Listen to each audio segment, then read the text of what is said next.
broadcasting your webinar. All attendees are in listen-only mode.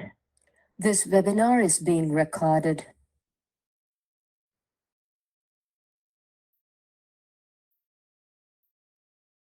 Bonjour à toutes et à tous, j'espère que vous m'entendez bien.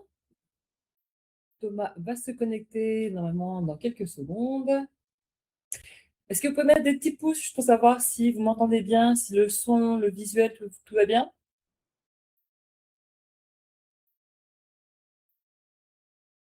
Ok, super. Alors, qui avons-nous aujourd'hui déjà connecté? Ok, donc bonjour à Alexis, Benoît, Brice, Bruno, Emmanuel, Frédéric, Jean-Marc, Lionel, Martin et Mohamed. Super, ok. Oui, déjà quelques personnes qu'on connaît déjà chez Mobix, hein, avec qui on travaille déjà, c'est super. Merci en tout cas de vous connecter et de passer ce petit moment avec nous. Alors, je vais juste vérifier où se trouve Thomas, s'il me rejoint. Normalement, il ne va pas tarder.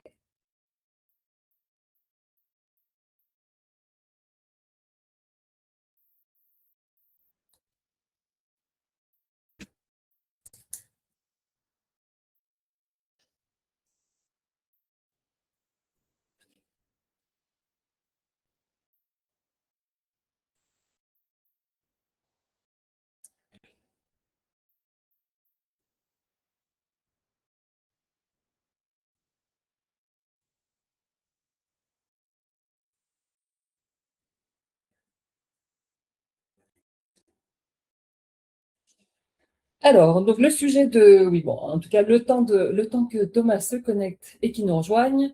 Donc, le sujet de ce webinaire aujourd'hui, donc, c'est le leadership en 2026 et comment donc, mieux diriger avec moins de contrôle, plus de clarté, en s'aidant bien sûr de l'IA générative. Ça y est, Thomas nous a rejoint. Bonjour. Un peu de feedback. Oui, j'ai carrément. Oui. J'aime bien m'écouter, on va dire. Bonjour Jean-Marc. Bonjour Jean-Marc. Vous retrouvez Joël, bonjour. Lionel, bonjour. Samad, bonjour. Bonjour. Alexis, Benoît, Brice et Martin. Mis à part 2-3 personnes, je crois que je connais quasiment tout le monde. On est à Toulouse, on ne se donne pas un quart d'heure, mais on donne 2-3 minutes peut-être pour avoir quelques retardataires. Et on démarre. Allez, vous pouvez y aller. Est-ce que vous nous entendez bien? Probablement Sylvie a déjà fait les petits checks techniques. Allez, je vais partager mon écran. Hop. Thomas, le temps que tu partages ton écran, je vais commencer par juste une petite question, voilà, pour se rendre un peu et savoir un peu donc où est-ce que vous en êtes dans votre entreprise avec l'IA aujourd'hui? Est-ce que vous êtes toujours en phase d'exploration ou plutôt déjà utilisé ponctuellement en phase de structuration ou déjà intégré à plusieurs métiers?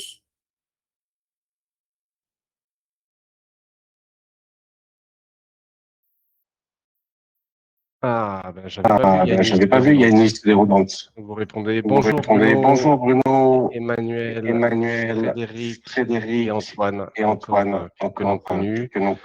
Je vois Frédéric a levé la main, poser une question. Allez, on va démarrer. Est-ce que vous voyez bien mon écran avec notre nouveau logo, nos nouvelles couleurs?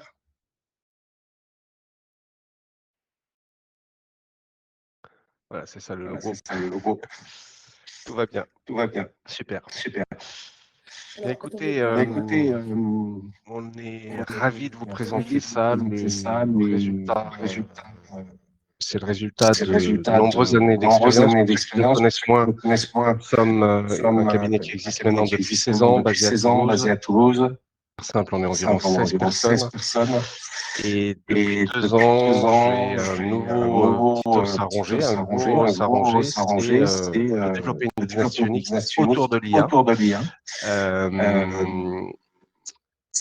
Et en fait, on s'alimente beaucoup de ces 14 années d'expérience précédentes dans le digital pour avoir une vraie vision, je crois, et c'est ce qu'on va essayer de partager avec vous aujourd'hui, sur comment positionner l'IA dans une entreprise. On parlera un petit peu des pièges et des choses frappes, mais il y a un webinaire qui est dédié en juin. Je ne sais pas s'il y a une date qui a été fixée, Sylvie.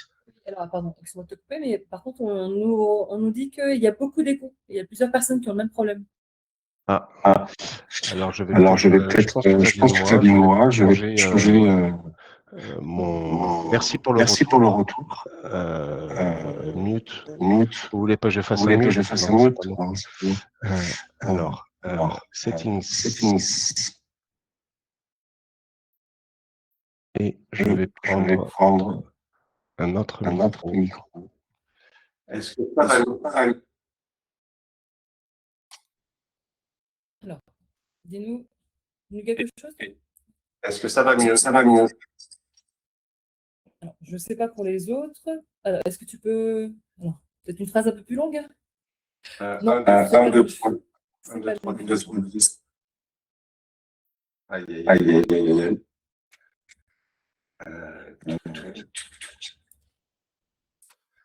Ça lance. Non,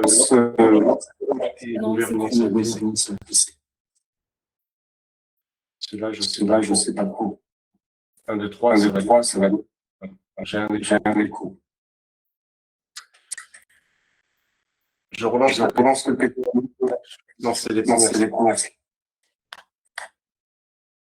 Oui, bon, bah, le temps que tu relances ton PC, Thomas, je vais prendre la relève.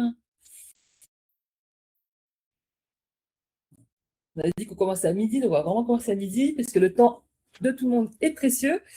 Alors, Thomas, je te laisse te reconnecter. Je vais partager mon écran à la place. Est-ce que vous m'entendez bien? Est-ce que j'ai pas d'écho? Tout va bien?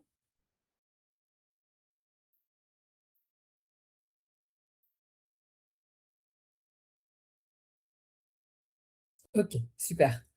Très bien. Alors,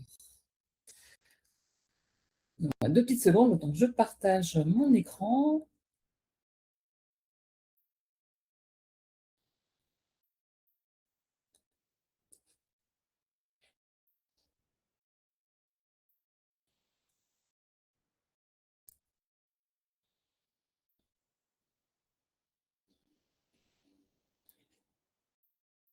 Voilà.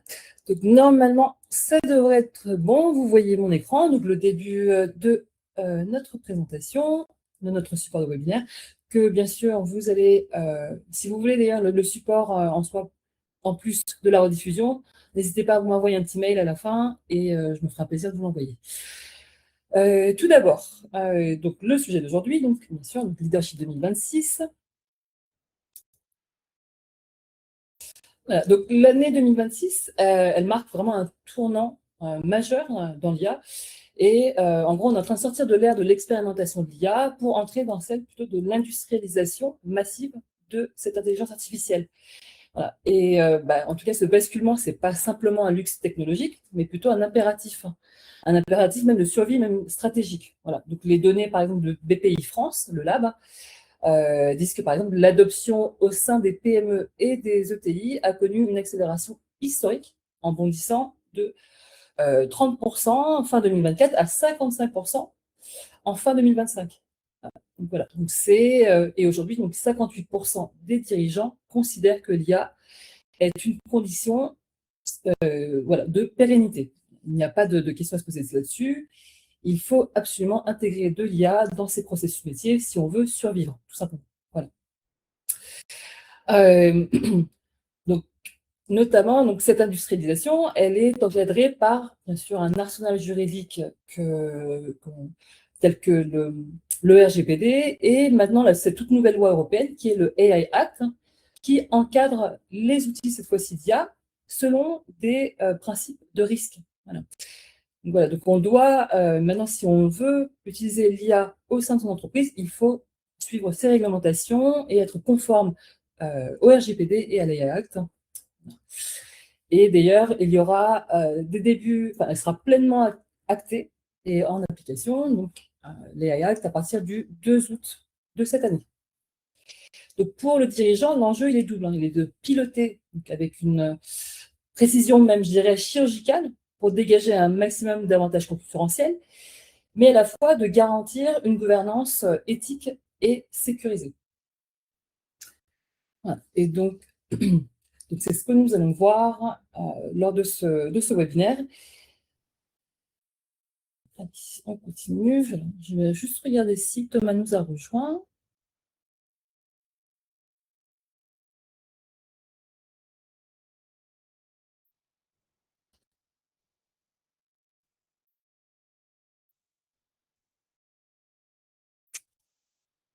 Voilà. Donc, l'attention 2026, ou on va dire plutôt le paradoxe de la saturation. Voilà, le paysage managérial aujourd'hui, il est, on va le dire, clairement saturé. Et c'est cette saturation qui provient, pas forcément d'un manque d'outils, mais c'est plutôt une dette organisationnelle.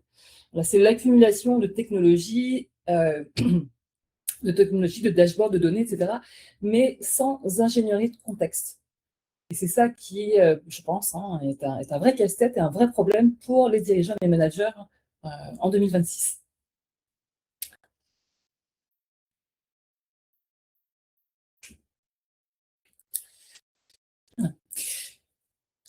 Et donc, ce paradoxe de 2026, c'est qu'il y a un vrai décalage entre les exigences de performance que font face toutes les entreprises et la réalité humaine de l'adoption de l'IA. Et c'est vraiment une grosse problématique qui se pose pour donc les leaders de nos jours. J'ai relevé quelques chiffres, par exemple. Donc, 53% des leaders déclarent devoir impérativement augmenter leur productivité, effectivement. Que 80% des équipes manquent de temps ou d'énergie pour absorber de nouveaux changements. Et c'est le problème, c'est qu'on veut bien mettre de nouveaux outils, on veut bien mettre de l'IA, mais quand est-ce qu'on trouve le temps de former et d'acculturer?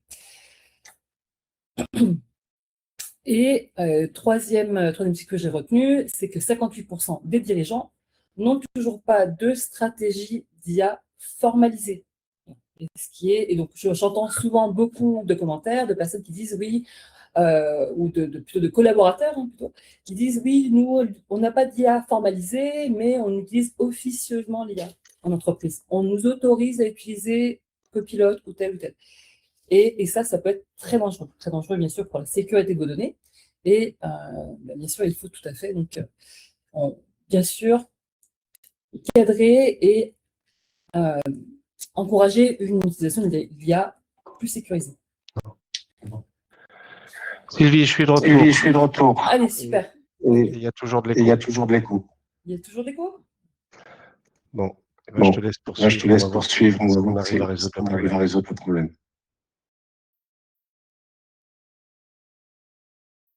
En tout cas, mettre de l'IA pour mettre de l'IA, ça ne va pas résoudre le problème. L'IA, encore une fois, c'est un outil. C'est un outil, c'est seulement un outil. Sans vision globale, sans vision systémique, d'ailleurs, l'IA ne fait qu'aggraver la situation. Voilà. Donc, il faut bien prendre compte de ça. Et c'est que l'IA ne va produire de la valeur que si elle est mise au service de cette clarté des données.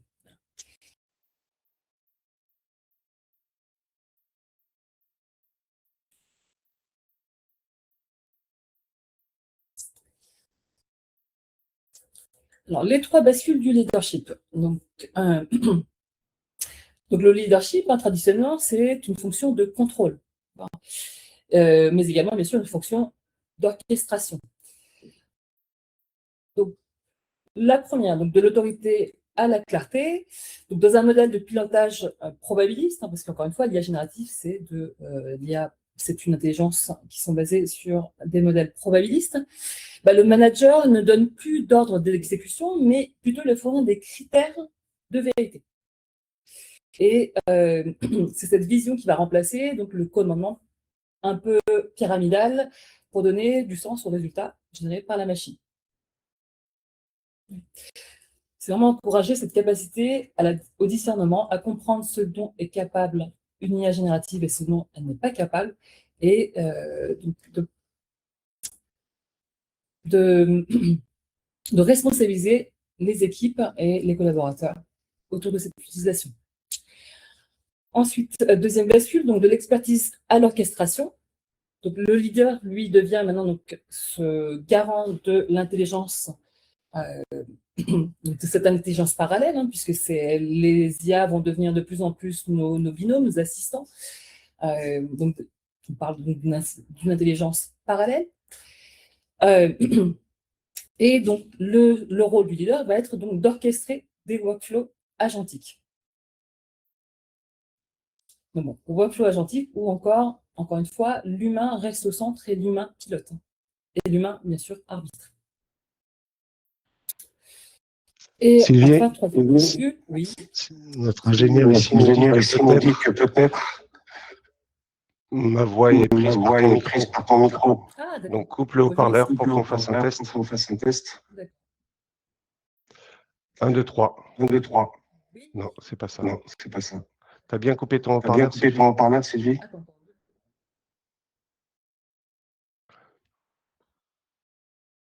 Non, il n'est pas Là, coupé c'est ton mieux? haut-parleur. Ah oui, là c'est mieux là. Oui. Donc je te laisse poursuivre et quand je reprends la main, il faut que tu coupes ton son. C'est la magie du direct au Palais Brognard. Allez, je te laisse partir. Désolé à l'assistance. Et donc, il faudrait, Sylvie, que quand je reprends la parole, tu te mettes un casque.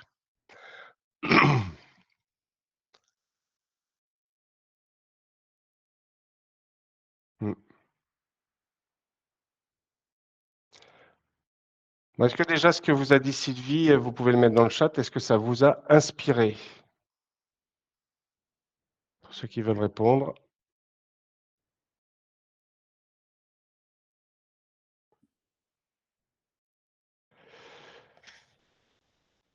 Allez.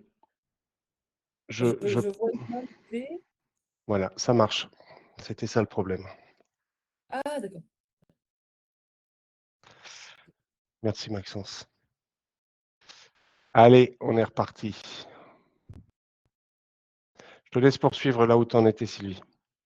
Oui, je termine juste cette slide-là, et donc parce qu'on était sur les 3 bascules du leadership, hein. Donc passer de l'autorité à la clarté, de l'expertise à l'orchestration, et enfin donc de la technologie au travail réel. Voilà. L'IA doit être centrée sur l'impact opérationnel et sur la triple bottom line, hein, qui est économique, environnementale et bien sûr sociale. C'est très important. L'objectif est de restaurer la stabilité en déléguant des tâches chronophages, rébarbatives, hein, et comme le dit Thomas, chiantes, pour redonner du temps au travail réel. Voilà. Et les équipes, bien sûr, attendent de leur leader espoir, confiance et stabilité. Super, merci Sylvie. Avant de dérouler les slides après, moi je voudrais partager ce que je ressens aujourd'hui avec l'IA. Je pense que l'IA va avoir un impact sociétal et pas plus tard que ce matin, je visitais un futur client qui me disait on est submergé. Ils utilisent pas mal l'IA, hein, de 1 à 5, nous on a des matrices, ils utilisent pas mal l'IA, ils sont à 2, ils l'utilisent de façon très générative mais pas très outillée comme on est en train de vous le présenter. Et je crois qu'un des grands enjeux, ça va pas être tant la maîtrise de l'IA, mais ça va être l'humain au sein de l'IA et c'est ce dont on va parler maintenant et c'est l'angle d'attaque qu'on a prévu pour ce webinaire et puis d'autres en suivant. Moi, je vais vous donner un exemple. Depuis un certain temps, je demande à mes équipes, quand on a des projets stratégiques, de me faire des notes de cadrage. Donc, une note de cadrage, quand elle était faite il y a 3 ans sur un format Word ou sur un format Google Docs, qui est plutôt notre… comme elle était écrite à la main, et ben, elle faisait une demi-page. Et on a en général 7 ou 8 projets stratégiques toujours en cours. Exemple, Garden Party Triathlon, que je vous invite à noter dans nos réseaux, le 19 juin et le 20 juin. Et donc, il y a 3 ans, pour une note de cadrage sur ce projet-là, avec un budget, ben, j'aurais reçu environ 1 page à lire, pour faire simple. Et le génératif amène beaucoup d'informations, plus que en fait l'humain n'arrive à lire. C'est-à-dire que il y a quelque temps, je recevais des notes de cadrage de 10-12 pages. Donc, quand vous avez 7 projets, ça fait 70 ou 80 pages à lire. Et en tant que CEO, eh ben, j'ai juste pas le temps.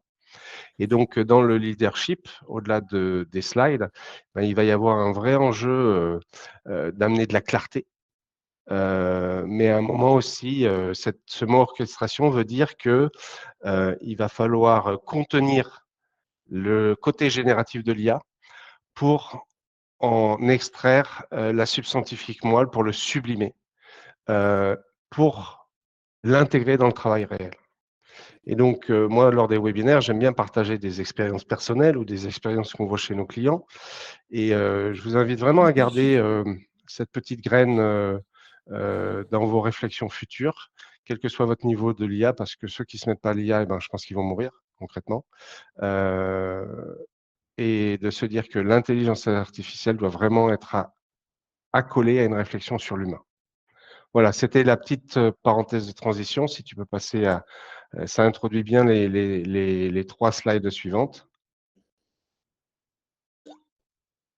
N'hésitez pas à commenter hein, si vous n'êtes pas d'accord. Hein. Moi, j'aime bien débattre, j'aime bien partager. Je crois que de la discussion naît la lumière. Si vous êtes d'accord, ben, vous pouvez donner une petite anecdote qu'on reprendra ici. Donc, la première responsabilité quand on travaille sur l'IA, c'est d'apporter de la clarté, d'apporter des priorités claires, des données fiables, des critères explicites et des décisions compréhensibles.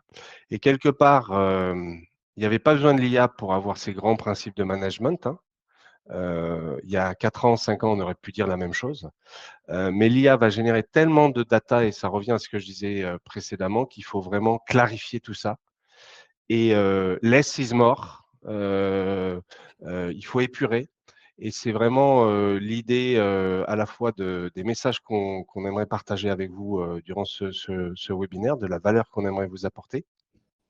Mais aussi, c'est l'idée de la logique du système qu'on va vous présenter après, qui s'appelle Excel. Donc ça, c'est pour la responsabilité 1. Si tu peux passer à la slide numéro 2, s'il te plaît. Ça va demander de repenser le travail et pas plus tard que ce matin, encore une fois, parce que j'ai fait un aller-retour chez un client ce matin. Le dirigeant qui a beaucoup de clairvoyance disait on a plein de données, on se dit qu'on va embaucher des juniors pour les lire, les manager, les reporter d'un système à un autre. Mais ben, toute personne qui paye l'URSSAF une fois par mois sait combien ça coûte. Hein. Je sais qu'il y a quelques dirigeants parmi nous. Et l'IA probablement va retravailler sur ces tâches à non-valeur ajoutée. Ces tâches qui sont chronophages, répétitives et chiantes. Alors c'est vrai qu'il y a d'autres sujets hein, qu'on pourrait ouvrir, mais ce n'est pas le lieu ici. C'est comment nos juniors vont se former pour devenir seniors. Ça, c'est un vrai sujet de société qui va au-delà, quelque part, de nous, acteurs de l'IA. Mais il va falloir repenser le travail. La majorité des boîtes que l'on accompagne de 30 à 50 personnes ne manquent pas d'outils, mais manquent aujourd'hui de besoin de comprendre les cas d'usage, de connecter la donnée et de comment augmenter le travail en fait qu'on va pouvoir obtenir de l'IA, de former les gens aussi bien évidemment. Et donc ça veut dire aussi repenser les workflows, connecter encore plus qu'avant en API quand c'est possible tous les outils. Et donc ça veut dire en fait repenser le travail tel que le montre cette slide-là. La responsabilité numéro 3, elle est de faire adopter. Comme je le mentionnais, on fait notre anniversaire de nos 16 ans le 19 juin dans la campagne toulousaine. Et en 16 ans, eh ben, on sait très bien chez Mobix que le meilleur des outils digitaux qu'on a pu déployer ces dernières années, si il n'est pas adopté par les équipes, s'il n'est pas co-construit, s'il ne sert pas des cas d'usage, des besoins, s'il ne rend pas la vie moins chiante, d'où le mot chiant que j'utilise, eh ben, le plus bel outil et le plus perfectionné ne fonctionnera pas dans une entreprise. Et là aussi, on revient à l'humain. Il faut qu'il y ait une adoption par l'humain, il faut qu'il y ait de la co-construction, il faut qu'on identifie, et ça c'est ce qu'on fait systématiquement sur les nombreux audits IA qu'on fait désormais chez Mobix, identifier les champions qui vont être ceux qui vont tirer en fait le plan stratégique du dirigeant, identifier les gens qui ont des points de réticence, bien comprendre le pourquoi de ces points de réticence, et le manager ou les managers sont des vrais points de bascule pour arriver à faire ça. Et pour ça, eh ben, il faut des cadres. Je pose systématiquement la question quand je suis dans une entreprise, est-ce que vous avez une charte d'utilisation de l'IA? Est-ce que je pose individuellement, puisqu'on a des entretiens individuels dans notre méthodologie, quel est l'outil d'IA que vous utilisez? Beaucoup de fois, on a des réponses qui sont pas, qui sont très diverses dans l'outil. Ça veut dire qu'on n'a pas de capitalisation entre les humains. Et aussi, on a parfois des outils qui sont officiels, mais il y a des outils pirates qui sont utilisés, souvent gratuits. Donc, ça veut dire que si l'outil est gratuit, ben, le produit, c'est vos données, concrètement. Donc voilà, donc faire adopter est la responsabilité numéro 3 de nos réflexions aujourd'hui sur l'IA. Oui, on a une petite question de Antoine. C'est quoi la différence entre API et argentique? Pardon, j'ai pas compris. On a une petite question d'Antoine qui demande quelle est la différence entre API et argentique. J'ai eu peur parce que j'ai cru que j'allais pas pouvoir répondre à la question, mais là j'ai une grande chance. Les API existaient bien avant l'IA et pour faire simple, une API, c'est une librairie qui va avoir un point de départ et un point d'arrivée qui vont permettre à 2 applications de communiquer entre elles. Donc avant l'IA, ça voulait dire que par exemple, souvent vous avez la comptabilité, Sage par exemple, qui ne va pas communiquer avec votre CRM et quand vous gagnez un nouveau prospect, un compte ou un particulier qui va devenir un client, et donc vous allez lui faire une facture, une API, Application Protocol Interface, c'est en fait une prise multiple qui va permettre de dire à la CRM, ben, maintenant que cette société, ABC, devient client, alors tu l'envoies à Sage en temps réel, de façon à pouvoir faire la facture numéro 1. L'IA agentique, lui, c'est plutôt une logique d'autonomie d'un système qui va suivre une logique de workflow à l'ancienne pour être capable de faire plusieurs actions synchronisées. Voilà la meilleure réponse que je peux donner à Antoine sur cette question. Donc, si on peut passer à la slide suivante. Donc là, eh ben, on voit très concrètement des entreprises qui ont pris le pas de l'IA il y a 1 an ou 2 et qui sont à un certain niveau de ce que j'appellerais l'IA de type générative, unitaire. Imaginez une entreprise, si on suit la logique de la chaîne de la valeur de Porter. Porter, c'est un économiste américain qui a écrit beaucoup sur la théorie de l'entreprise et qui a tendance à découper une entreprise en processus principaux et processus secondaires. C'est une méthode qu'on utilise beaucoup chez nos clients pour pouvoir y voir clair rapidement. Et en gros, un processus, c'est souvent un département dans une entreprise. Donc, vous avez les processus qui peuvent être marketing, vente, production, finance, logistique. Je ne vais pas rentrer dans le détail, ce n'est pas le sujet ici, d'un processus secondaire et d'un processus primaire ou principal. Et on voit des clients, 20% des clients qu'on rencontre ou des prospects qui aujourd'hui sont à un niveau unitaire par département où il y a des gens qui utilisent des outils de façon unitaire, encore une fois, pour générer des choses. Donc, typiquement, au marketing, on va savoir faire une petite image, on va savoir faire un post LinkedIn pour la page corporate. Au commerce, on va savoir écrire un email, faire un début de présentation commerciale ou d'offre commerciale, etc., etc. Et donc, on voit que l'étape suivante, c'est de passer à cette approche limitée qui est supportée par du prompting. Et là aussi, on s'aperçoit que dans ces 20%, il y a beaucoup de gens qui en fait ne maîtrisent pas bien le prompting. C'est quand même une des bases à avoir, hein. C'est le code de la route avant de passer à la conduite accompagnée ou à la conduite dans un véhicule, pour passer dans une approche qu'on appellerait plus systémique. C'est-à-dire, comment est-ce qu'on va pouvoir utiliser la puissance de l'IA pour que quand le marketing fait, par exemple, un brief pour une agence marketing, on va pouvoir se servir de ça pour en faire un script commercial pour les commerciaux ou pour en faire, pourquoi pas, un mode d'emploi pour un produit ou un service.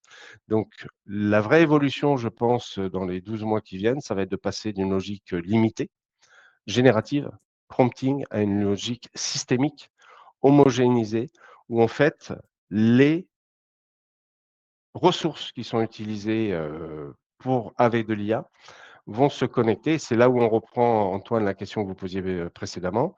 Les API vont permettre à ces LLM, à ces outils, de discuter ensemble. Exemple, vous avez une CRM qui va reprendre toutes les informations que vous avez pu collecter concernant une affaire pour un client et vous allez vous en servir pour générer sur un outil qui va faire des slides, il peut s'appeler Google Slides puisqu'il y a des grosses évolutions avec Google en ce moment, sur Canvas, sur Gamma qui sont des outils qu'on connaît, automatiquement l'offre commerciale que vous avez pu collecter dont les informations viendront de votre CRM. Et c'est ça l'approche systémique. Est-ce que ça vous parle? Oui. Vas-y, Sylvie. Pardon, j'ai une petite question d'Alexis qui demande donc quel risque prendrait réellement aujourd'hui une entreprise si elle attend encore un mois, un peu plus, enfin un an, pardon, 12 mois, 18 mois avant de structurer son approche IA. Voilà. N'est-ce pas peut-être pertinent d'attendre encore, sachant que l'IA est en pleine évolution et que l'offre va encore changer profondément? Alors, c'est une question à laquelle il n'est pas simple de répondre. J'ai écrit un article il y a 8 ou 10 ans qui s'appelait « Ne pas adopter le numérique, c'est mourir ». Et j'ai vu des entreprises qui sont mortes, d'autres pas, il ne faut pas enterrer les entreprises. Et le terme et les échelles de temps quand on parlait de l'informatique. Moi, il y a 30 ans, j'ai appris la loi de Moore, quand j'étais en école d'ingénieur, école de commerce. La loi de Moore, doublement de la puissance d'un processeur tous les 18 mois. C'est ce que ça disait. Le digital a réduit ce terme et l'IA réduit encore plus ce terme. Donc ça, c'est un premier élément. Je n'aurais pas une réponse toute faite à la question qui vient d'être posée. En revanche, ce que je sais, c'est que mettre en œuvre des changements majeurs dans les entreprises et dans les industries, à commencer par la machine à écrire. Moi, mon premier PC que j'ai eu à 18 ans, c'était du DOS. On avait un facteur de compétitivité, de concurrentiel, qui était un multiple X que je ne connais pas.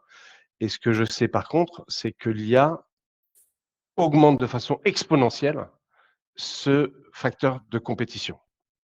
Ça veut dire que déjà utiliser l'IA de façon unitaire, c'est déjà très bien. Et déjà, grâce à ça, on peut économiser beaucoup de temps, donc de la productivité, tout en formant les gens, parce que ça a été dit dans les slides précédentes que je n'ai pas vues, mais je sais que aussi, le dirigeant ou le manager, il a un double paradoxe, c'est améliorer la productivité, mais avec des gens qui commencent à être submergés, en fait, de données. Donc, mettre en place le plus tôt possible de l'IA, c'est déjà monter à bord d'un train qui va beaucoup plus vite que le digital.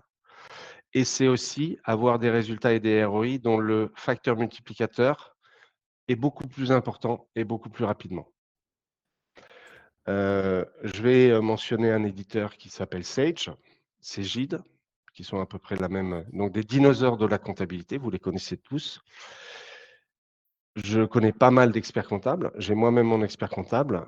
Ils sont en train de se faire dévorer, tout cru, par des gens qui s'appellent Penny Lane, je peux le dire parce qu'on est partenaire, on les intègre avec Zoho. Et ces gens-là, ils ont intégré l'IA très rapidement et ils ont des facteurs multiplicateurs qui font qu'ils vont aller beaucoup plus vite pour détruire leurs concurrents. Alexis, ce n'est pas une réponse normée, etc. C'est des insights. Moi, je pense que j'ai une certaine vision. C'est ça que je fais chez Mobix pour nos clients. Mais c'est la réponse que je peux apporter aujourd'hui par ces insights-là. D'ailleurs, je lance un petit sondage de passage. Donc, quel est le plus grand frein à l'adoption de l'IA chez vous aujourd'hui? Chez vous, dans votre entreprise, vos collaborateurs. Parce que vous voyez dans les résultats donc, du premier sondage, en tout cas, vous êtes beaucoup déjà, bien sûr, à adopter l'IA, mais encore de manière ponctuelle. Antoine, je vois que peut-être je n'ai pas très bien répondu à la question. Chez Mobix, on est très ouvert. Vous me trouverez sur LinkedIn. Et si vous voulez, on passe 10 minutes ensemble. Parce que je pensais avoir bien répondu entre API et agentique, ou peut-être que votre Non, il a commentaire posé venait. le commentaire est venu avant ta réponse. Enfin, en Ok, tout cas, pendant très que tu bien. donnais la réponse de définition. Oui. Très bien. Tiens, je vois que Benoît nous fait une anecdote. En tant que manager, mes collaborateurs maîtrisent moins leur sujet quand ils ont utilisé l'IA générative. C'est vrai. C'est vrai. Tous mes collaborateurs savent que quand ils se présentent à moi pour me présenter un projet, si je mets le doigt sur un mot qu'ils ne connaissent pas dans une note de cadrage, je leur tombe dessus. C'est très bien que l'IA, par exemple, j'ai eu un cas il y a pas très longtemps, quelqu'un qui me disait on va mieux définir les ICP. Donc je mets le doigt là-dessus et je lui dis c'est quoi un ICP? La personne ne savait pas ce que c'était. Et c'est très bien qu'elle apprenne ce que c'est qu'un ICP, Ideal Customer Profile. Mais une grande, dans les notes qu'on fait aussi à nos clients et les accompagnements, on dit deux choses. Un, servez-vous de l'IA pour être plus éduqué, plus informé, améliorer votre culture, parce que ça va vous amener des perspectives qui sont peut-être pas du vocabulaire que vous connaissez, mais ICP, quand on est dans le marketing, on sait ce que c'est. Et deux, ayez toujours un regard critique sur ce que sort l'IA. Et pour ça, eh ben, comme le dit Benoît, si on prend l'IA comme du fast-food, eh ben, on aura l'équivalent de ce qu'on mange quand on va chez McDonald's d'un point de vue nutritionnel, pardon. Allez, je crois qu'il Très faut bien. qu'on avance parce qu'il est Allez, oui, il faut qu'on 12h37. avance. J'aimerais bien présenter Exactement. l'outil et la Ouais. solution. En tout cas, Donc là, juste je pour vous clôturer laisse. sur cette partie, oui, voilà. C'est juste de Vas-y. réfléchir, en tout cas, à chacun à un niveau individuel, hein, de vous poser de faire votre autodiagnostic et de vous demander où est-ce que vous en êtes aujourd'hui. Est-ce que vous avez des sources claires sur vos données? Et est-ce que vos managers savent utiliser l'IA concrètement? Et avez-vous défini ce qui reste humain et ce qui est du coup délégué à l'assistant IA? Et vos reportings donc, permettent-ils une décision rapide?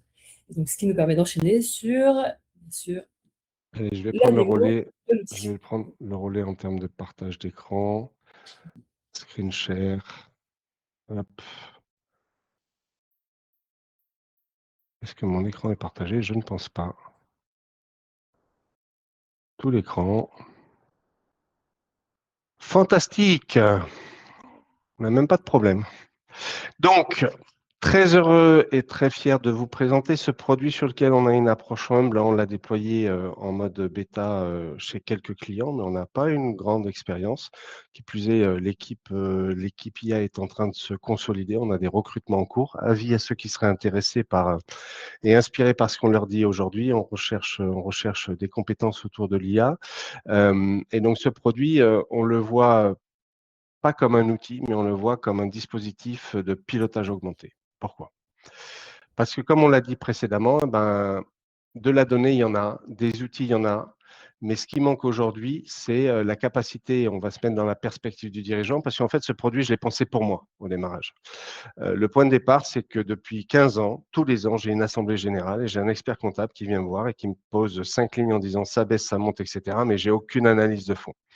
Et il y a 2 ans, je me suis dit, OK, eh ben, ce que je vais faire, c'est que je vais prendre mes bilans, tous, je vais les remonter, je vais les passer en RAG, donc c'est une technologie de vectorisation de la donnée, et je veux pouvoir poser toutes les questions que j'adorerais de tous les meilleurs experts comptables du monde qui connaissent mon business. Et donc ça a commencé par la finance, en fait. Et après, je me suis dit, ben, c'est pas suffisant parce que quelque part, il faut le lier au commerce, il faut le lier au prévisionnel, il faut le lier au budget, il faut le lier aux besoins de ressources humaines, etc., etc. Il faut le lier à notre capacitaire. Et donc, le premier client, en fait, de ce système-là, ça a été Mobix, dans l'absolu. Et on avait comme objectif de décider plus vite, mieux et avec une information claire et au bon niveau. Donc, ne pas être submergé par des données de partout, et qui plus est des données sur lesquelles le cerveau humain, moi je suis fan d'échecs, mais je ne suis pas non plus Kasparov, n'arrivait pas à calculer 8 coups à l'avance avec des données de tous ces départements-là. Donc ça a été le point de départ en fait du cas d'usage qu'on s'est fait chez Mobix. Et on a allié les méthodes que l'on connaît depuis 16 ans chez Mobix avec un cockpit et on a plugué là-dessus de l'IA. C'est vraiment ça le fond de la proposition aujourd'hui. Donc, c'est 3 briques technologiques avec une connexion des données en API, Antoine, un cockpit structuré et surtout de l'IA de pilotage. Parce que si on n'avait pas mis l'IA, on n'aurait rien fait d'autre que de la business intelligence, que savent très bien faire Zoho Analytics, que savent très bien faire Power BI, que savent très bien faire Tableau, par exemple, qui sont des concurrents de ce qu'on distribue. Et d'ailleurs, Jean-Marc est à nos côtés. Vous m'avez aussi inspiré parce que je sais combien vous nous avez fait travailler pour faire des tableaux. Et si vous vous souvenez de la discussion qu'on a eue il y a 1 an et demi, vu combien je sais que vous étiez exigeant, je me suis dit, et je vous avais dit à l'époque, à un moment, ce que vous allez vouloir, Jean-Marc, c'est de la capacité de faire de la BI en temps réel. C'est-à-dire, vous avez un besoin ce matin, vous ne voulez pas demander à Mobix qu'il vous le fasse avec un cahier des charges, etc. etc. Et c'est aussi un des fondamentaux de ce qu'on a fait avec cet outil. Donc, l'idée, c'est que le dirigeant voit tout ce qui compte, mais pas tout ce qui existe. Et il se fait aider de l'IA pour le pilotage. Donc, pour ça, on va connecter un certain nombre de sources de données. Ici, c'est un exemple. On a d'autres données qu'on est en train de connecter rien que pour Mobix avec Silae, par exemple, pour que j'ai en temps réel mes coûts de production, mes informations sur des augmentations, les provisions qu'il faut que je fasse pour les congés payés, etc., etc. Et une fois qu'on a connecté tout ça, en fait, on va pouvoir avoir des diagnostics, on va pouvoir, ça c'est pas la bonne slide, on va pouvoir avoir une aide de l'IA pour y voir plus clair sur toutes ces informations. Très rapidement, pour expliciter un petit peu le sujet, on a monté ici un simple, pour cette démo, on a monté ici un simple tableur qui pourrait être alimenté par d'autres données en mode export ou directement en API avec des chiffres d'affaires. On s'est connecté aussi Zoho, puisque vous le savez, on est numéro 2 en France sur Zoho, dans le top 10 en Europe dans le déploiement de Zoho. Donc, tout le monde ne connaît peut-être pas Zoho ou n'est peut-être pas client de Zoho, mais l'idée, c'est de connecter les sources de données et d'arriver sur une logique de cockpit clair, dont je vais récupérer ici, alors comme ça a planté, j'espère que je vais pouvoir accéder rapidement au preview.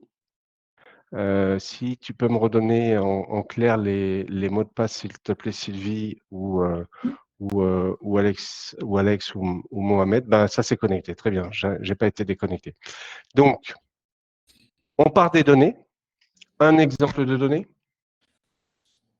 du Google Sheets, de l'Excel Online. On pourrait partir aussi par un import d'un Excel classique, mais quand on est en ligne, c'est quand même plus facile de travailler en mode connexion et temps réel. Un autre exemple de données, ben, cet environnement Zoho qui est un exemple ici. Et donc ici, tout ça se connecte via, on a fait le choix aujourd'hui de Replit, il y en a d'autres sur le marché, on les a benchmarkés, on a fait le choix de Replit, donc je ne vais pas rentrer dans des choses trop techniques ici, ce n'est pas le propos et en plus je ne suis pas compétent, pour arriver à ce que vous avez ici. Et donc, ici, on rentre dans le système Excel. Est-ce que vous me suivez jusque-là déjà? Si j'ai perdu tout le monde, tu me dis si tout le monde s'est barré, Sylvie. Je pense que pour l'instant, ça va. Oui, ça y est, petit pouce, des petits pouces en l'air, c'est très bien. Très bien. Donc, les chiffres que vous avez ici, leur grande valeur ajoutée, c'est qu'ils sont réels et temps réel. Réel et temps réel, bon, c'est pas très joli à dire. Économie d'énergie, c'est bon, on a eu assez de problèmes. Ils sont alimentés par toutes sources de données qui nous sont fournies par nos clients. Il y a une logique d'avoir un tableau de bord ici, avec des KPIs. Donc, toutes ces données ici sont factices, hein, quelque part. Et ici, ben, on voit qu'on a une connexion, ici, on va dire, alors je ne sais pas, ça, je pense que c'est le chiffre d'affaires qu'on a ici. Je vais mettre ici en décembre, on va rajouter quelques zéros. Voilà. Donc là, il faudrait que je fasse un petit refresh, mais le chiffre d'affaires ici est connecté à ça. Ici, on a d'autres KPIs. Alors, on construit les KPIs en fonction des objectifs stratégiques de nos clients, bien évidemment. Et ici, on voit qu'on a un nombre d'opportunités, 31, un montant dans le pipeline qui est un gros chiffre là que je ne vais pas lire, je crois que ça fait 100 millions, ça, et un nombre d'étapes. Et ici, on est capable de rentrer dans chacune de ces éléments-là. Donc là, vous pourriez me dire, mais n'importe quel tableau de, comme je disais, de BI, Zoho Analytics ou autre pourrait le faire. Sauf qu'ici, on commence déjà à travailler la logique où tout ça s'est augmenté. Donc, pour vous montrer concrètement, ici, si on dit on va créer une nouvelle affaire ou opportunité, alors désolé pour ceux qui ne connaissent pas forcément, Zoho, où je vais changer, je vais créer ici une autre affaire que je vais aller chercher là. Non, je vais en créer une de 0. Donc ici, on va faire une affaire qu'on va appeler test webinaire. Donc en fait, c'est pas un bon titre, ça on va dire vente, projet, big data. Je dis n'importe quoi parce que la big data, c'est plus très hype. Pour autant, c'est un des fondamentaux dont on est en train de parler ici. On va prendre ici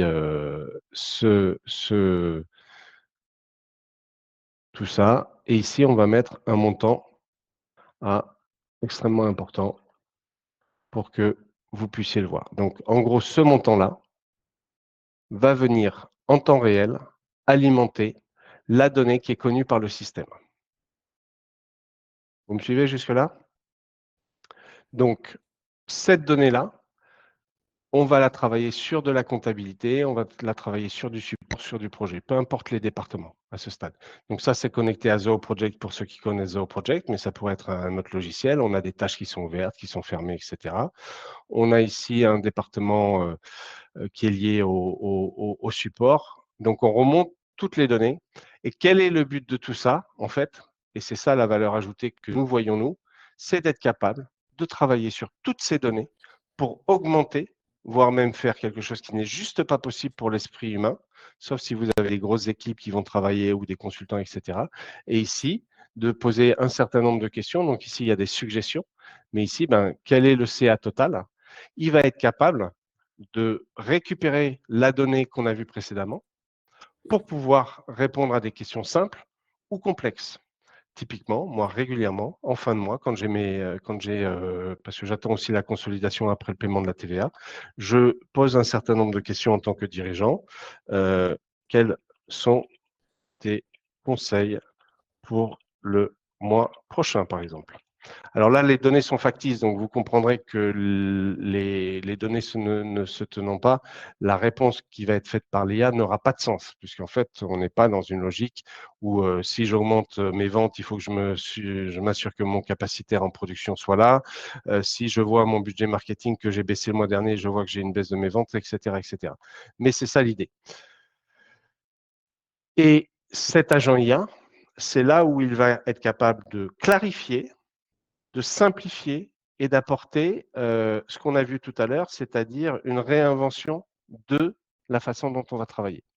Donc là, vous avez les réponses qui sont ici, qui encore une fois vont être stupides. C'est en forte croissance d'un mois à un autre. Il y a des deals qui ont été gagnés. Les points d'attention, attention, on a 52 tickets. Donc là, on peut aussi entraîner les IA en lui disant, notre référentiel, c'est un ticket doit être fermé sous 5 jours. Désolé pour nos clients qui nous écoutent si des fois on les ferme en 7 jours, mais on s'y astreint. En 5 jours, le chiffre d'affaires des objectifs attendus sur le mois, c'est tant, et notre budget marketing ne doit pas dépasser tant, par exemple, en Google Ads. Et donc ici, il remonte les tickets qui sont en priorité haute, etc., etc. Et je ne sais pas vous, mais moi, quand j'ai fait travailler cet outil-là pour mes propres besoins, honnêtement, ça m'a mis la larme à l'œil. C'était tellement puissant, c'était tellement intelligent. Quand je l'ai montré à mes directeurs, pour ceux qui les connaissent, Florian Ramona et Pierre-Henri, et ça nous a apporté une telle clarté lors de nos boards mensuels qu'on s'est dit, il faut aller dans ce sens-là. Et c'est le pourquoi de cet outil-là. Je vous ai à peu près tout dit sur cet outil. Est-ce que vous avez quelques questions? Il nous reste quelques minutes. Oui, il y a une question d'Alexis. On a une question d'Alexis qui demande quel type de données l'agent a besoin pour produire une vraie valeur rapidement. C'est une bonne question. Bon, cet Alexis, je le connais pas, mais c'est une bonne question, mais à chaque fois, c'est des questions. Quand on rentre chez un prospect qui va devenir client, la première chose que moi je demande, c'est Monsieur le client, on a signé un accord de confidentialité et nous, on est un peu comme votre avocat ou votre médecin, on se fait confiance, donc il faut que vous me partagiez quels sont vos objectifs stratégiques à court terme, à moyen terme et à long terme. Une fois qu'on a bien identifié, et parfois les objectifs sont même pas clarifiés quand je pose cette question. Une fois qu'on a bien clarifié ça, on va descendre un cran en dessous en granularité, on va se poser la question, quels sont les effets de levier et les impacts de ces objectifs qui font ces objectifs stratégiques. Un KPI, c'est quoi? C'est un Key Performance Indicator. Et comme l'a dit, je crois que c'est Churchill, mais c'est attribué à deux personnes différentes, on n'améliore que ce que l'on mesure. Si vous vous entraînez comme moi je l'ai fait l'an dernier au triathlon, vous allez mesurer combien vous faites à la nage, combien vous faites en vélo et combien vous faites sur la distance donnée à pied. Vous allez vous dire, bon ben, à la nage, moi, en vélo, je suis plutôt bon parce que pour ceux qui me connaissent, d'ailleurs en mai, je vais encore faire 1 millier de kilomètres sur quelques jours. Par contre, en course à pied, comme j'aime pas ça, j'étais nul. Donc, j'ai remonté ces données-là, mais je me suis focusé sur mon objectif stratégique qui était d'améliorer ma performance globale, en sachant que là où j'étais le plus faible, c'était la course à pied. Alors, c'est des images, mais quelque part, ça me permet d'éviter de rentrer dans des KPIs d'entreprise, etc. Donc, pour répondre à la question, quel type de données l'agent a besoin? Il a besoin des données qui permettront de bien ausculter, diagnostiquer la stratégie de l'entreprise. Ça répond? Voilà.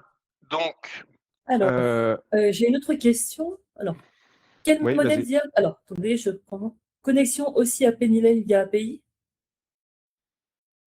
de Jean-Marc.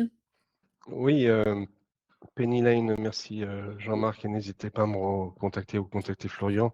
Penny Lane a été digital designed, donc il a des API. Donc, a priori, même si on ne l'a pas fait, parce que comme je vous le disais, on n'a pas fait toutes les intégrations, on est capable de remonter en API de la donnée de facturation, de la lier aux affaires, puisque en général, une affaire donne lieu à facturation, de faire des analyses de retard de paiement de factures récurrents chez des clients pour mener des plans d'action, voire même demander à votre agent IA d'écrire un email spécifique pour le client alpha qui systématiquement vous paye à 75 jours.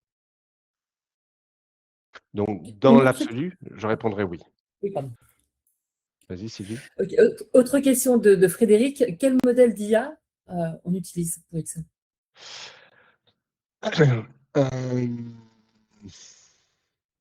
Aujourd'hui, hier ou demain, Frédéric? Pourquoi je dis ça? Quand j'ai lancé chez Mobix cette stratégie IA, déjà, je voudrais mentionner à tous les gens qui veulent embarquer des équipes dans l'IA, quand bien même je suis le président de la boîte, quand bien même on est une petite structure, des gens dans la tech, etc., ça m'a mis 1 an et demi ou 1 an avant qu'il y ait des gens qui soient plus éclairés, plus forts que moi, et aujourd'hui ils le sont, et de définir un pourcentage satisfaisant d'utilisation en fait de l'IA dans nos processus. Et il y a 1 an et demi, on a misé à fond sur ChatGPT parce qu'on ne parlait que de ça dans tous les médias, etc. Donc, on a acheté un truc enterprise, on a mis un admin, on a mis des agents en dessous, etc., etc. Et on s'est aperçu il y a environ quelques mois, et ça a donné l'objet d'un webinaire le mois dernier, que Google était en train de rattraper fort son retard. Donc, il y avait Gemini, que tout le monde connaît, mais il y a aussi NotebookLM, qui fait des miracles avec Studio. Il y a aussi Stitch, qui est en train de sortir. Il y a d'autres outils, Sylvie, toi qui es plus axé là-dessus, sur la fabrication de vidéos. Je me souviens plus comment ils s'appellent tous les outils, parce que je connais pas tous les outils. Comment il s'appelle l'outil de fabrication de vidéos que tu utilises? Ah, dans Google Workspace, c'est Google Vids. Oui, Google voilà. Vids, oui. Donc celui-là, je l'ai jamais utilisé. Il y a Nano Banana, etc. Donc en gros, on s'est désengagé complètement et on a dû récupérer tous nos prompts, nos agents, parce qu'aujourd'hui, toutes nos offres commerciales sont fabriquées en IA, hein, il faut le savoir. Mais elles sont plus propres, plus claires. Elles sont faites non plus en 16 heures, mais elles sont faites plutôt en 4 heures de temps. Et on a switché sur Gemini. Le lendemain où on a fini d'arrêter de payer, on payait quand même 3 000 € à ChatGPT pour vous donner une idée. Et bien là, il y a ChatGPT qui annonce une levée de fonds à 122 milliards de dollars. On s'est dit merde. S'il faut, il y a ChatGPT qui va faire des trucs extraordinaires. Donc, la réponse d'aujourd'hui, pour pas tourner autour de la réponse, c'est que mon équipe m'a demandé qu'on se mette sur Anthropic Claude. Donc, derrière le LLM qui tourne, c'est Anthropic Claude. On a aussi fait quelques essais pour des clients. Pardon? Pour Excel, oui. La question Pour était donc Excel. quelle est l'IA Oui. utilisée derrière Excel, Oui. oui. Mais c'est le cas aujourd'hui. Mais peut-être que demain, mes développeurs, ils vont tester, ils vont me casser le pied en me disant, il faudrait qu'on aille.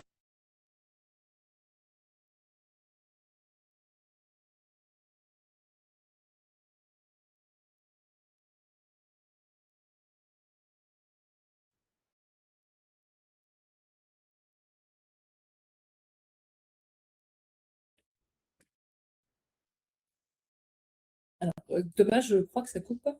Ah, il nous a quittés. Thomas, t'es de retour? Bon, petit problème de connexion, décidément. Aujourd'hui, on n'a pas beaucoup de chance. Bon, de toute façon, il est 12h57, hein, donc j'espère que en tout cas pour la démo d'Ixelles, vous avez pu voir toute la démo en entier. J'espère que ça vous a plu. Si vous avez d'autres questions, n'hésitez pas à nous envoyer des emails hein, pour qu'on puisse y répondre. Rapidement, très rapidement, il nous reste encore 3 minutes avant 13h. Je ne sais pas si Thomas va se reconnecter.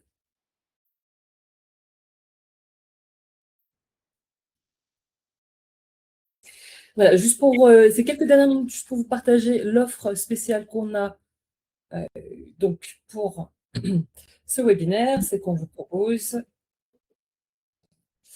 Oui, Thomas, désolé, j'ai repris la main puisque. Oui, vas-y. IA ou Juste pas. pour annoncer l'offre spéciale du webinaire. Donc voilà. Donc pour les 7 premières personnes qui nous font une demande par email, hein, on offre un diagnostic IA offert, une session de 20 minutes pour identifier un premier cas d'usage prêt de pilotage avec l'IA dans votre organisation. Voilà, n'hésitez pas. Donc c'est une offre qui est réservée aux 5 premiers. Il suffit juste d'envoyer un email donc à moi, hein, sylvie@mobix.fr, pour avoir cette session de 20 minutes.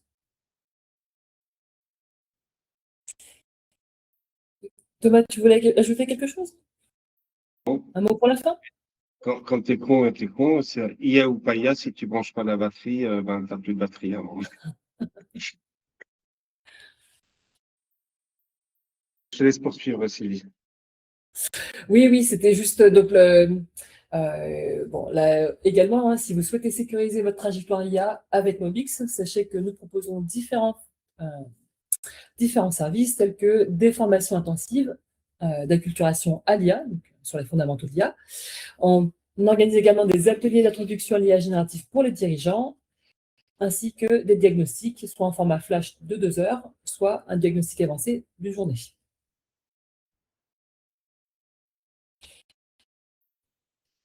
Et enfin, juste pour vous partager le sujet du prochain webinaire qui aura lieu le 21 mai, et là, on va parler plutôt de web marketing.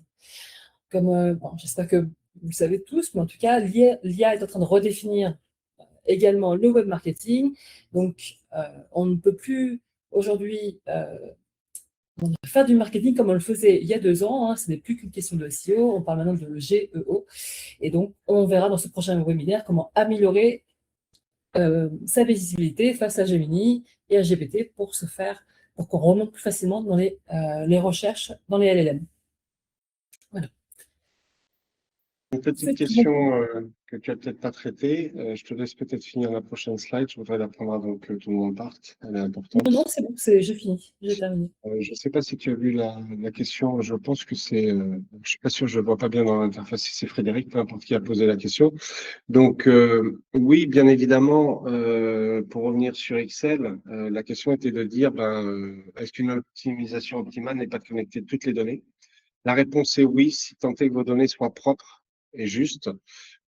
Et pour les systèmes qui n'auraient pas d'API, comment on peut le faire? On revient après dans des savoir-faire qu'on avait d'avant, c'est-à-dire soit un export manuel, tout simple. Si c'est une fois par mois, si vous avez un vieux logiciel qui sait sortir un CSV, on peut le remonter euh, avec une importation. Soit, selon aussi vos budgets, et c'est la deuxième partie de la question, si vous avez plus de budget, on peut le faire passer par un FTP avec des crônes qui vont l'envoyer à un cycle de temps qu'on définit ensemble. Et ça sera mis automatiquement par l'outil. Donc voilà pour la première partie de la question.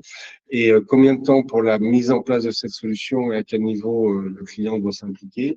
C'est marrant parce que ça fait 3 fois qu'on pose cette question et on est en train de travailler dessus. Les premières réponses que je pourrais dire, c'est qu'il faut environ 2 jours pour comprendre la stratégie, donc les données à remonter, identifier une cartographie de données.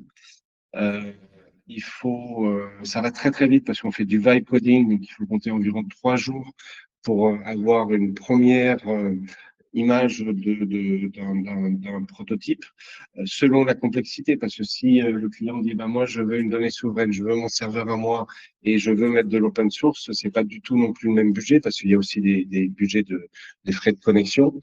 1 ou 2 jours de test chez nous, 1 ou 2 jours de test chez vous. Et le temps d'implication, j'aurais tendance à dire qu'il faut compter 20% sur ces 10 jours, par exemple. C'est la meilleure question que je peux donner dans l'absolu, parce que si la personne qui a posé la question, je n'arrive pas à voir son nom là, nous revient, on étudiera un petit peu plus la quantité de données qu'elle a. Si par exemple, elle est que sur des vieux logiciels qu'il faut faire un FTP, c'est pas du tout pareil que si c'est avec du Zoho, par exemple, ou avec du Penny Lane qui dispose d'API. Voilà la meilleure réponse globale que je peux donner à cette question globale. Oui, une dernière question d'Antoine qui demande quid confidentialité des données. C'est vrai que c'est un sujet qui est très important aussi. C'est une question qui m'est posée à 100% des réunions que je fais, soit avec nos prospects, soit avec nos clients. Et sur ces 100%, 50% des gens qui posent cette question déjà utilisent des applications gratuites, ChatGPT, Gemini et autres. Donc, à partir du moment où vous utilisez des applications gratuites, vous êtes sûr que la licence, parce que moi j'ai lu les licences des principaux éditeurs LLM génératifs, vos données vont servir à entraîner les robots, parce que vos résultats de qualité, ils viennent de quelque part. Il faut bien le savoir. La deuxième réponse que je fais à cette question qui m'est posée très régulièrement, c'est exactement la même que celle que je faisais il y a 2 ans quand on a déployé les premiers Google Drive, qui sont l'équivalent des OneDrive, etc. C'est que quand on lit les licences sur les produits payants, il est certifié que la donnée est confidentielle. Et moi, ce que je disais à l'époque, et c'est ce que je dis aujourd'hui pour l'IA, c'est que à l'époque, je mettais mes photos de famille, je mettais mes cartes bancaires sur Google Cloud. Maintenant, tout comme à l'époque, j'étais pas le CTO de Google et aujourd'hui, je suis pas le CTO de Anthropic, OpenAI ou autre. Je peux juste dire que moi, j'ai confiance et que nous, chez Mobix, par exemple, pour nos propres besoins, au regard des confidentialités de nos données, il y a des fois des plombiers, alors des plombiers de 20 personnes, qui s'inquiètent de savoir que leurs devis vont aller sur de l'IA. Je leur pose la question, mais et alors, so what? Votre métier, il n'est pas juste dans le tarif. Si ça vous permet de faire 4 fois plus de devis que vous n'en faites aujourd'hui parce que vous allez plus vite, vous avez des meilleurs taux de conversion et vous avez une meilleure stratégie parce que vous l'avez mieux calé avec l'IA, le bénéfice de mon point de vue, mais c'est qu'un avis qui est personnel et chacun est maître dans son entreprise, c'est de dire, ça apporte tellement plus de choses versus potentiellement que Mobix perde une offre commerciale qui serait, même si je pense qu'il n'y a pas de risque. Voilà, mais après, encore une fois, c'est un choix de chacun. Les licences disent ce qu'il en est, mais après, il y a des logiques de conviction.